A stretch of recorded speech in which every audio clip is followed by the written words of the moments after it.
The surgical theater was silent except for the rhythm of machines. Dr. Helen Voss stood at the head of the table, eyes locked on the monitor. The patient's vitals were crashing. The room was full of experienced surgeons, but they were frozen. "Someone page anesthesia," the lead surgeon said, voice tight. Helen didn't move. She watched the numbers, the blood pressure dropping, the heart rate spiking. Then, without asking permission, she stepped forward. "Stop the drip." The room turned. The lead surgeon stared at her. "You're not on this case anymore." Helen's eyes didn't leave the patient. "Then he dies in 4 minutes." No one moved, no one argued. They didn't know who she really was. Helen Voss was in the surgical prep room when the call came through. She had been folding gauze pads with the mechanical precision of someone who had done it 10,000 times before. The movements were automatic. Her mind was elsewhere, running through the checklist for the incoming case. High-priority patient, classified details, military escort expected within the hour. She had worked cases like this before. Not often, but enough to know the protocol. Stay calm, stay invisible, do the job. The door opened. Helen didn't look up immediately. She heard the footsteps first, hard-soled shoes on linoleum, the kind administrators wore. Then the voice, "Nurse Voss." It was Dr. Brendan Carroll, the hospital director. He stood in the doorway with his arms crossed, his face carefully neutral. Helen set down the gauze and turned to face him. She didn't smile, she didn't speak. She waited. Carroll stepped inside and closed the door behind him. "You're being reassigned," he said. No preamble, no explanation. Helen's expression didn't change. "Effective when?" she asked. "Immediately." Carroll glanced at his watch. "The incoming case, you're off it. Dr. Malik will take lead in the OR. You'll rotate back to post-op recovery for the next 72 hours. Helen processed the words without reaction. She had been head surgical nurse on the trauma team for 6 years. She knew the incoming patient's file better than anyone in the building. She had prepped the OR herself. And now, 30 minutes before surgery, she was being pulled. She didn't ask why. She had learned a long time ago that asking why rarely gave you the truth. "Understood," Helen said. Carroll seemed surprised by how quickly she accepted it. He shifted his weight. "It's not a reflection of your work," he added, almost as an afterthought. Helen met his eyes. "I didn't assume it was." There was a pause. Carroll looked like he wanted to say more, but he didn't. He nodded once and left the room. The door clicked shut. Helen stood there for 3 seconds. Then she picked up the gauze pads, returned them to the supply drawer, and walked out of the prep room. Her hands were steady. Her breathing was controlled. But her mind was already working through the variables. Reassignment without notice, classified patient, military involvement. Someone had made a call, someone who didn't know her, or someone who knew exactly who she was. Helen walked down the corridor toward the post-op wing. The fluorescent lights buzzed overhead. The smell of disinfectant was sharp in the air. She passed 2 residents who nodded at her in greeting. She nodded back. No one stopped her. No one questioned her. She moved through the hospital like water, unnoticed, unremarkable. That was the point. That had always been the point. She reached the post-op nurse's station and logged into the system. Her name had already been removed from the OR roster. In its place, Dr. Lisan Malik, lead surgeon. Helen recognized the name. Malik was competent, thorough. But she had never worked a classified case before. Helen didn't envy her. She pulled up the patient intake log and scanned the notes. No name yet, just a reference number. Status, critical. ETA, 20 minutes. She closed the screen and walked to the break room. She poured herself a cup of coffee, sat down in the corner, and waited. She didn't know what was coming. But she knew it wasn't over. The alert came over the hospital PA system at 18:47 hours. "Trauma team to OR 3, VIP patient inbound. Repeat, VIP patient inbound." Helen heard it from the break room. She set down her coffee and stood.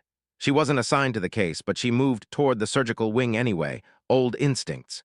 She stayed in the corridor outside OR 3, just beyond the secure doors. Through the narrow window, she could see the team assembling. Dr. Malik was at the head of the table, gloved and gowned. 2 residents flanked her. An anesthesiologist was prepping the ventilator.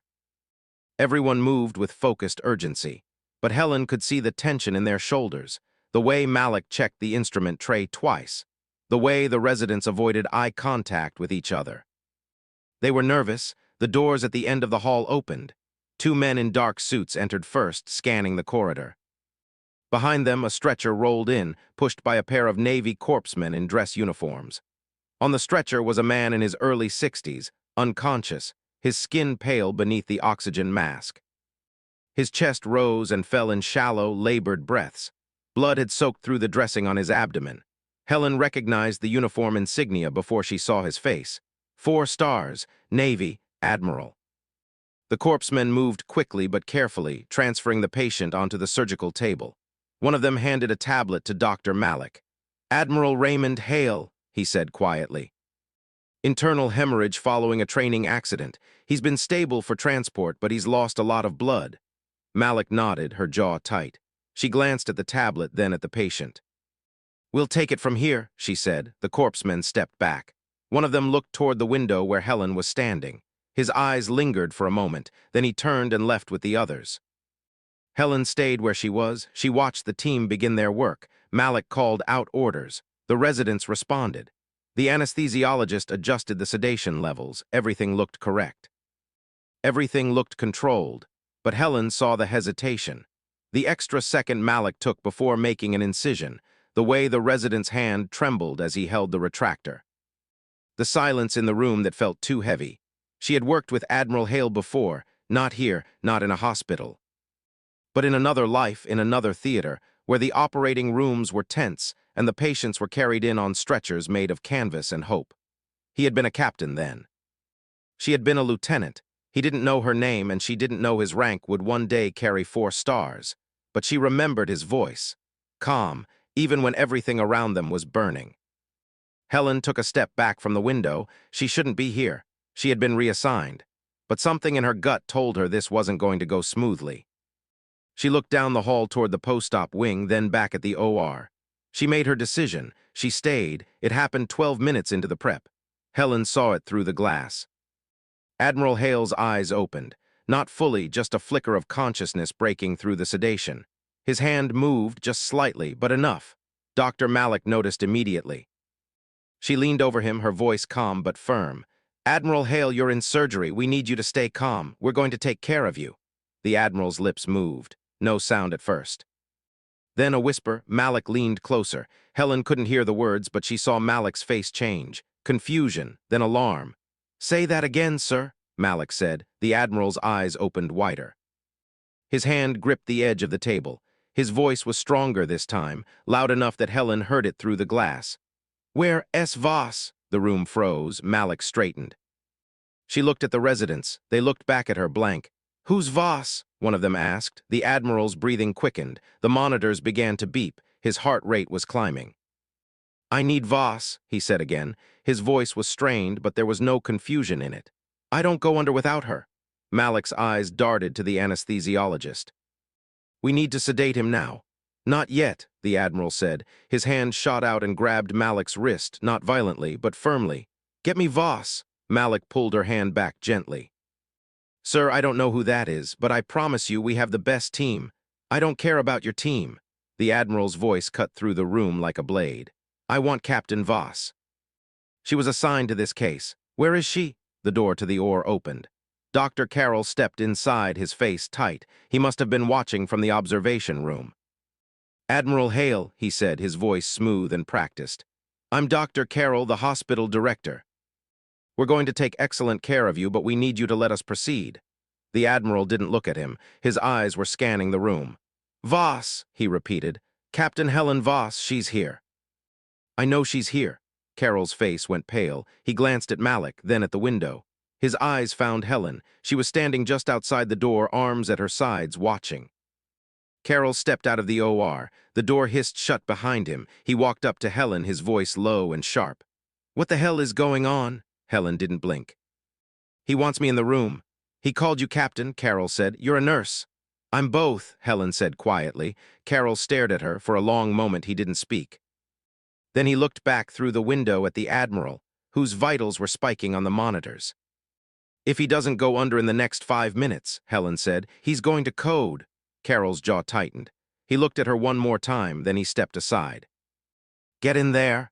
Helen pushed through the OR doors and moved directly to the scrub station. She didn't wait for permission. She didn't explain.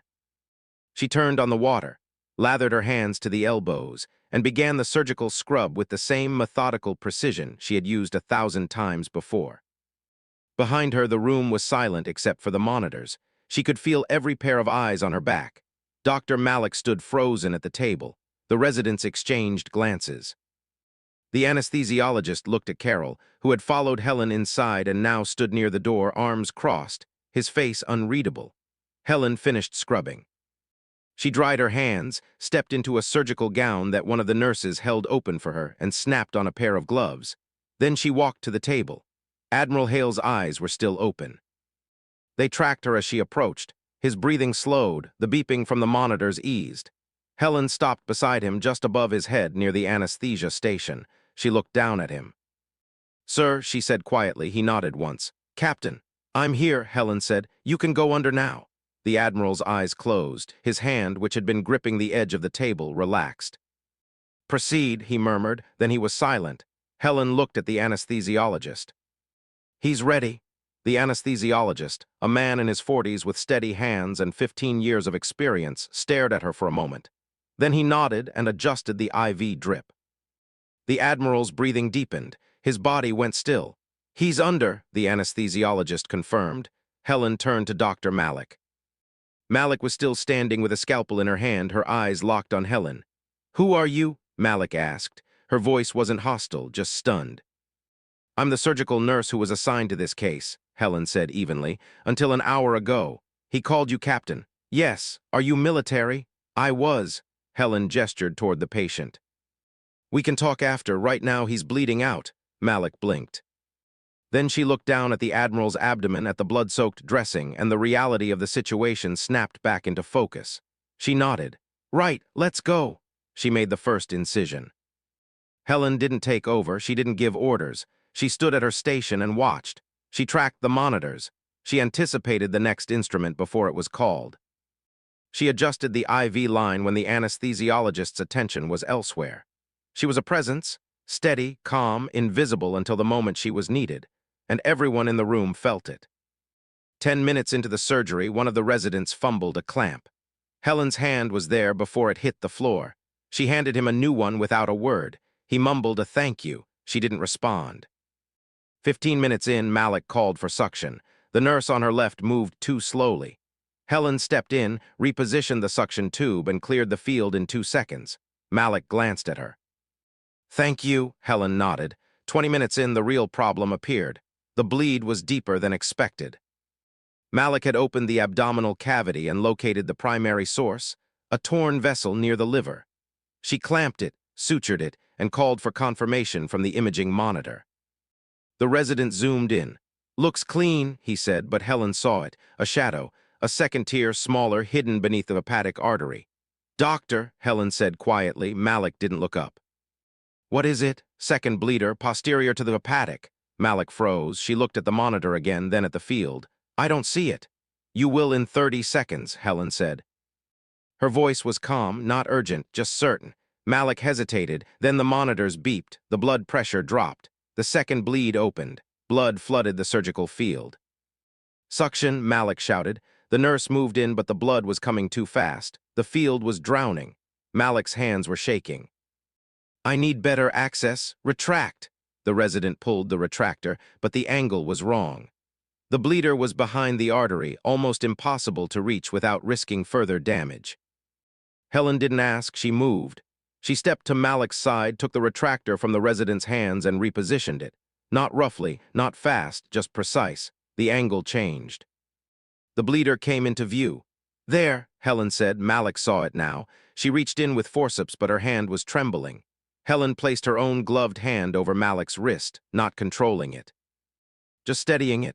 "Breathe," Helen said quietly. Malik exhaled. Her hand stopped shaking. She clamped the vessel. The bleeding stopped. The room exhaled with her. Malik pulled back, her face pale beneath her mask. "How did you see that?" she asked. Helen didn't answer. She returned the retractor to the resident and stepped back to her station.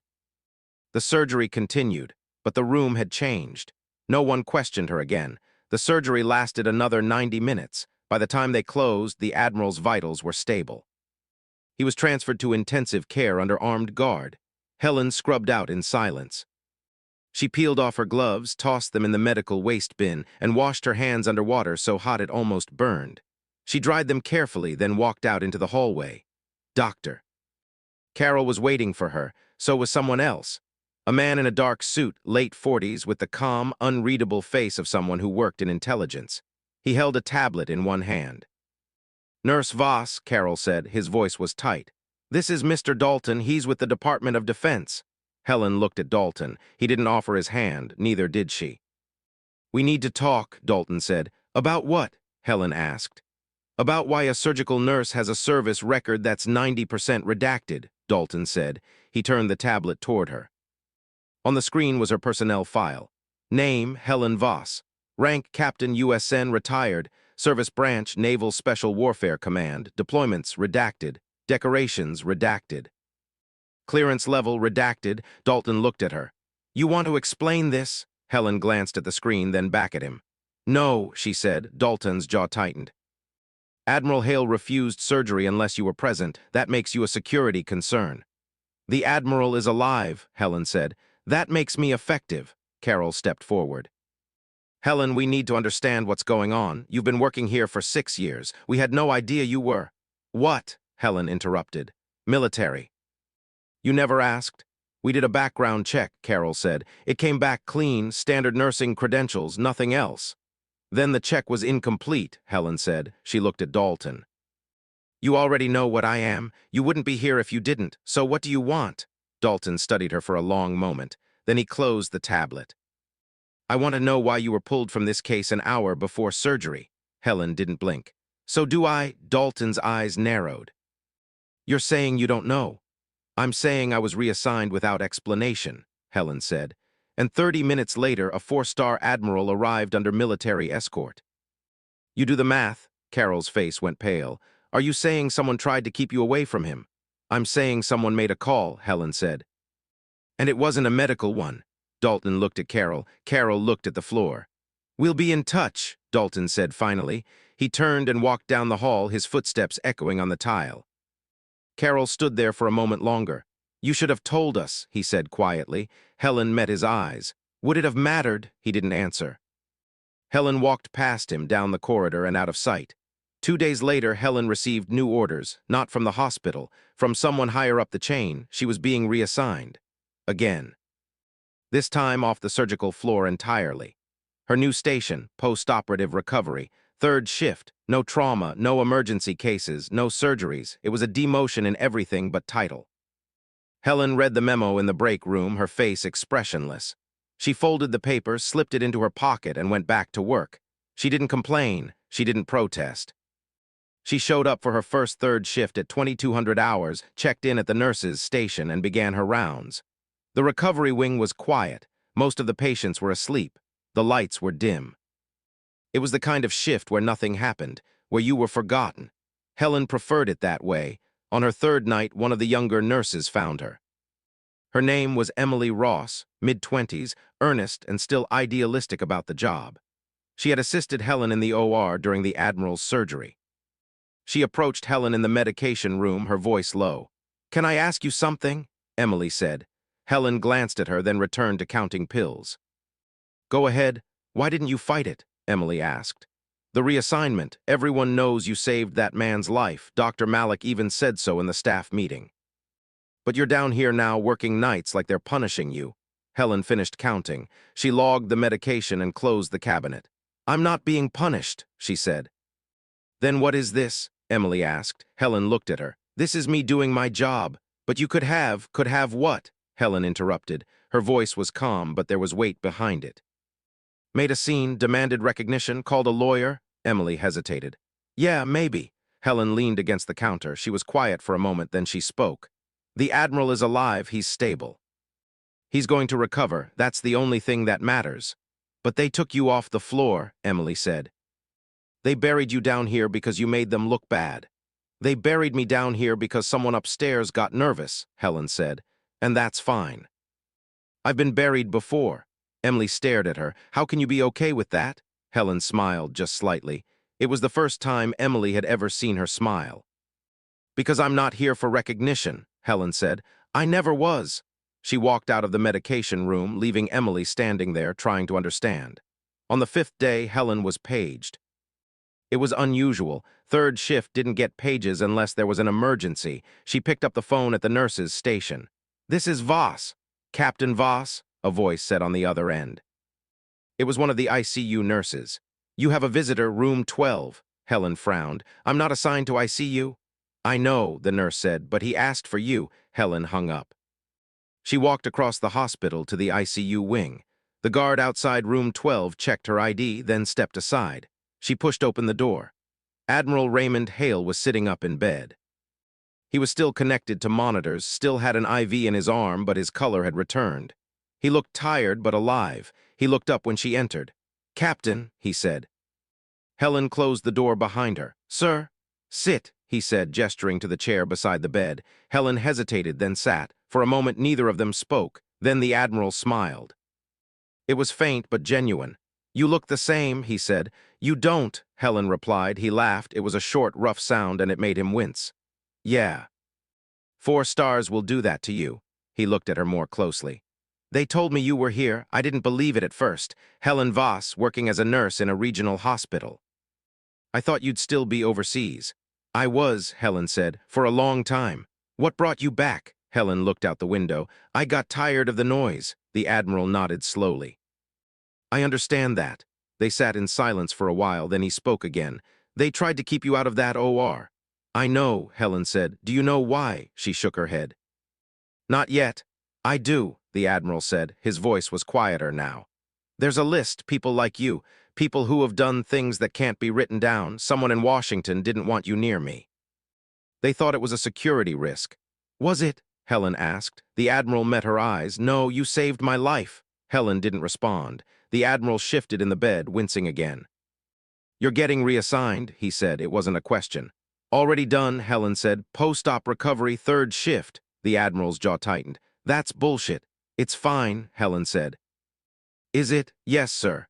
The Admiral watched her for a long moment, then he sighed. "You never did like the spotlight." Helen almost smiled. "No, sir." "You staying here?" he asked. Helen looked at him. "Probably not." He nodded. "Where are you going?" "Wherever they send me," Helen said. The Admiral was quiet, then he held out his hand. Helen took it. His grip was still strong. "Thank you," he said. "You would have done the same," Helen replied. "Maybe," the Admiral said, "but I didn't." "You did." Helen stood. She let go of his hand and walked to the door. "Captain," he said. She stopped. "You don't owe anyone anything, remember that?" Helen nodded once, then she left. Helen's locker was nearly empty. She had never kept much in it, a spare pair of scrubs, a water bottle. A small notebook she used for shift notes.